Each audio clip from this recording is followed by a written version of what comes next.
Good evening students வந்து பார்த்தீங்கன்னா எல்லாருக்கும் ஒரு ஸ்பெஷலான ஒரு குட் ஈவினிங் இப்போ ஓகேங்களா. ஸோ வந்து பார்த்தீங்கன்னா அண்ணா யூனிவர்சிட்டியில் நவம்பர் டிசம்பர் 2024 செமஸ்டர் எக்ஸாம்ஸ் எழுதுகிற ஸ்டூடெண்ட்ஸு உங்களுக்கு ஒரு இம்பார்ட்டண்ட் அப்டேட்டு. அது என்னென்னு வந்து பார்த்தீங்கன்னா, இப்போ ரீசெண்டாக கம்ப்ளீட் ஆன எக்ஸாம்ஸில் பிக் டேட்டா அனாலிட்டிக்ஸ்ன்ற ஒரு பேப்பர்ப்பா ஓகேங்களா. ஸோ அது எழுதியிருந்தாங்க. ஸோ வந்து பார்த்தீங்கன்னா எக்ஸாம்ஸ் வந்து பார்த்தீங்கன்னா டஃப்பாக இருந்துச்சுன்னு ஸ்டூடெண்ட்ஸ் சொல்லியிருந்தாங்க.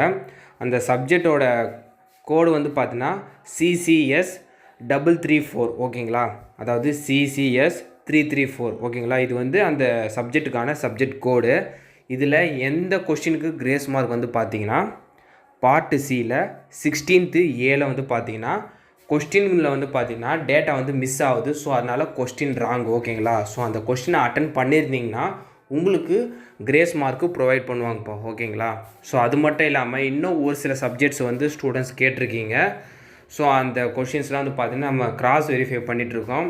ஸோ ஒன்ஸு அது வந்து கொஸ்டினில் எரர் இருக்குன்னா, அதாவது எரர் மீன்ஸ் கொஸ்டினில் ஏதாவது மிஸ்டேக்ஸ் இருக்குன்னா அதுக்கு கிரேஸ் மார்க்கு யூனிவர்சிட்டி சைடில் ப்ரொவைட் பண்ணுறாங்கன்ட்டு தெரிஞ்சுக்கிட்டு நான் அப்டேட் பண்ணுவேன் ஓகேங்களா. ஸோ ஸ்டூடெண்ட்ஸு கொஞ்சம் பொறுமையாக இருக்கும் ஓகேங்களா. ஸோ இந்த கொஸ்டின் நான் இப்போ சொன்னல, அதில் வந்து பார்த்தீங்கன்னா மிஸ்டேக்குன்றது வந்து பார்த்தீங்கன்னா அந்த கொஸ்டினில் வந்து ஒரு டேட்டா மிஸ் பண்ணி கொஸ்டின் இன்கம்ப்ளீட்டாக கொடுத்து வச்சுருக்காங்க. அதனால் அந்த கொஸ்டின் அட்டன் பண்ணவங்களுக்கு கண்டிப்பாக கிரேஸ் மார்க் உண்டு இப்போ ஓகேங்களா. ஸோ அதுதான் அந்த ரீசனு. ஸோ நான் சப்ஜெக்ட் நேமு கோடு எல்லாம் தெளிவாக மென்ஷன் பண்ணிட்டேன் ஓகேங்களா. இந்த அப்டேட் வந்து பார்த்தீங்கன்னா மறக்காமல் உங்கள் ஃப்ரெண்ட்ஸ் அண்ட் ஸ்டூடெண்ட்ஸ்க்கு ஷேர் பண்ணிடுங்கப்பா ஓகேங்களா.